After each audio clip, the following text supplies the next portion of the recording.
ازاي تحبي نفسك؟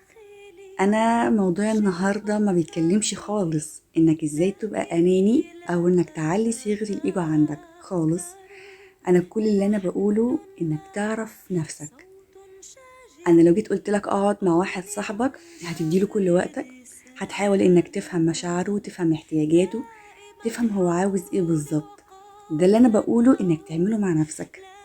ترسم حدود الناس معاك، ترسم حدودك انت كمان مع الناس.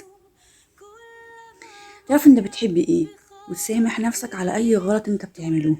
اغلبنا بيعرف ازاي يجلد نفسه ويعرف ازاي يقسى على نفسه قوي، رغم ان انت مثلا لو جه حد من صحابك جه حكى لك على حاجه هو غلط فيها تيجي تقول له يعني ما يعني كبر مخك، الدنيا هتعدي، ما مش هيحصل اي مشكله، خليك رحيم على نفسك. طب ما تقولي الكلام ده لنفسك.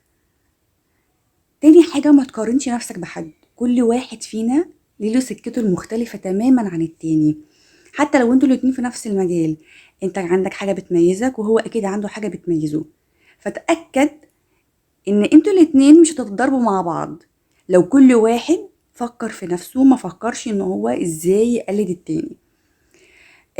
افهم مشاعرك، افهم احتياجاتك، اسمع جواك بيقول ايه، شوف نفسك الحقيقية عايزة ايه بالظبط. مش مجرد ان حد من حواليك مثلا زي اهلك او حد من صحابك قالوا لك ان دي حاجه بتناسبه يبقى هي اكيد هتناسبك. لا، افهم مشاعرك عايزه ايه بالظبط. لو انت زعلان، لو انت فرحان، لو في حاجه مزعلاك طلعها، ما تسيبش نفسك كده. يعني الزعل ده يا جماعه بيبقى عامل زي السموم جدا جوه الجسم، فخلي بالك من نفسك، لان نفسك هي اغلى حاجه عندك، هي اللي باقيه لك.